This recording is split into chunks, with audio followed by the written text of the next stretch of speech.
So what we're going to talk about next is the evolutionary pathway through which memes have traveled since the beginning of the internet.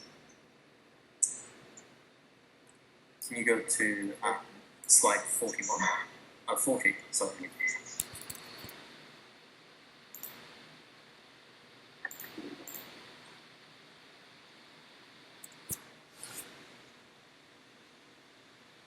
Here we go. So, Phil, can you mute the microphone when you're in? Yes. Thanks. So earlier I started talking about this particular diagram here, and it's it's what we call the quadrant. And I made it fairly early on in the beginning of the research when we thought there were just 4 different kinds of memes, or for different eras of memes.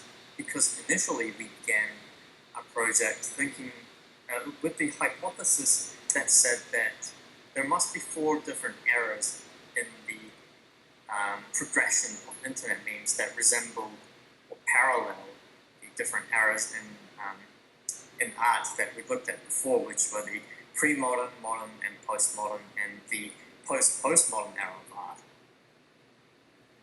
And so I tried to see what characterizes each different type of meme, and we found out that what the different memes do or vary by is the way they relate to other memes. And in our practical earlier, we saw that memes either subvert some kind of pre-existing memes or just expectations in general regarding the meme itself. And in this particular diagram here, in the middle, you can see a little red arrow going around from pre-irony towards post-irony, and it's labeled layers. And people always talk about many things having layers of irony, and what they mean by that is, I suppose there's more than one meaning contained within a single work of art or meme. And ironic meme culture and beyond is characterized by a kind of an obsession with a particular aspect of meme or art. And so, looking at the way they relate to other memes or don't, we can reliably distinguish between the different kinds of memes. I hesitate to call them natural kinds as a kind of an analogy to the classification of organisms into species, because animals don't generally change in their genetic makeup depending on how they're used or what context they're put in. That's why Lamarckism was seen as silly later on. And so if you look at the next slide, there's a whole bunch of things that we tried on the way towards applying that earlier quadrant in the actual history of memes and their progression throughout time. Initially, we thought there must be a simple linear parallel to art history and the progression of memes. And that's the first one in the top left corner there. And I tried to label each segment throughout the last couple of decades, depending on what kind of memes were dominating at the time. But as I continued the research, I found out that a lot of the memes didn't die out after their domination of an era was over, and they continued on either in the mainstream or as a fringe.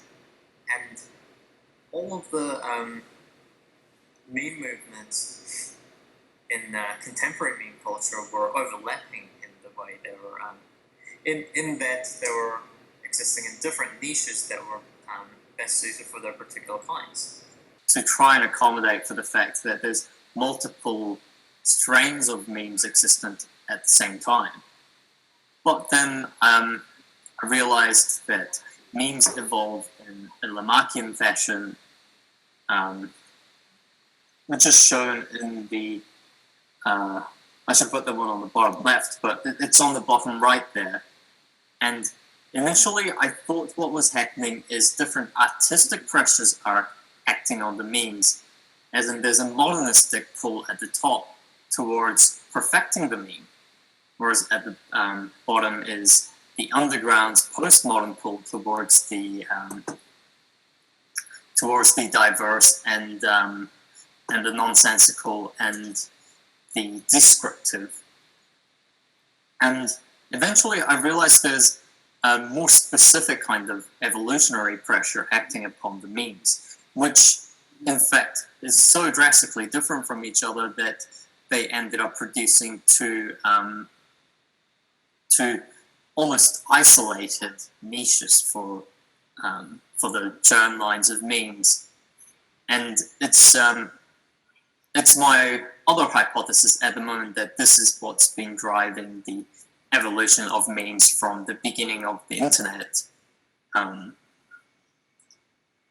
And so if you go on to the next slide, there'll be a giraffe. Okay, now we are at natural selection versus Lamarckism. Yeah, so we showed you that one earlier, and initially we thought it's going to be one or the other, but eventually we realized that what's actually happening is that the ratio between the Lamarckian patterns versus the Darwinian patterns of evolution varied depending on the habitats that the memes were inhabiting. And so if you go on to the next slide, yeah. Well, you see the final model that we've got working, that we're working with at the moment. Don't worry about how complex it is for now. We'll go on to the next slide. And so can you go on to the next slide? Yeah. And so you see the top half of the final model of the phylomemetic tree. And what I'm showing here is the traditionalist meme, which were things like the smiley face. The first smiley face was invented like maybe 30 years ago, I think, very, very early on, to denote unseriousness. It was like a kind of a sarcasm font. And so it was simply copied and reproduced in various different places by people. And there were other things like chain letters and such. We don't really get them anymore because nobody passes them on. But back in the day, people would copy and or forward them onto their friends. And traditionalist strain of memes were all about being objects that are passed on from one person to another. And then as the internet became faster and more easy to use and so on, the traditionalist memes became complex enough to warrant classification as memes of their own kind, I think, because instead of objects being passed around, they evolved into references about objects that are popular being passed around. And so I labeled them as neo-traditionalist memes here. But from the same line of memes that produced neo-traditionalistic memes sprung the pre-ironic memes that we talked about earlier. And so the memes that act in a linguistic manner of carrying messages within them. And as a reaction against that arose ironic memes. That was a very recent development. If you go on to the next slide, you see the quadrant we looked at a while ago. And so we can see pretty ironic and ironic memes that arise from the traditionalist memes in just a matter of moving from simplicity towards complexity. And now if you go on to the next slide, it'll show the underground meme germline. Yeah. this is the bottom half of the Phylomemetic tree. And the underground memes and the mainstream memes share a common ancestor of the traditionalist memes of simple copyable objects that we talked about earlier. But what happened with underground memes was that their development towards the ironic and beyond was much more organic and simpler. Initially, the traditionalist memes became more and more various because unlike in the mainstream where people began opting for more reliable websites where you could store a lot of data on board, the underground developed on image boards like 4chan, which was based on a very old image board in Japan called Nichan. And so proto-ironic memes began as kind of slightly more various, slightly more different traditionalist memes that were saved and reposted and so on and so forth. And with each repost, there was a chance of people having altered it before reposting it. And this is analogous to random mutations in genes. But of course, there's no randomness as such involved here other than glitches in the data on the computer, because everybody is doing a kind of selecting, because everyone that posts or saves memes are filtering by whether they like it or not. And the thing is, on websites like that, novelty is king because attention is what keeps memes alive. And so ironic memes arose in the underground as an organic process of people seeking out more and more novelty. And then meta-ironic memes also arose in the same manner. We did have a look at that earlier. And so if you go into the next slide, here's the quadrant model again, and you can see that ironic memes lead towards meta-ironic memes with extra layers of irony becoming added to the recipe. And finally, on the next slide, you can see the complete model, and in capital, I've labeled the pressures at the top and the bottom, and the direction from which memes have evolved towards simplicity, towards complexity from simplicity.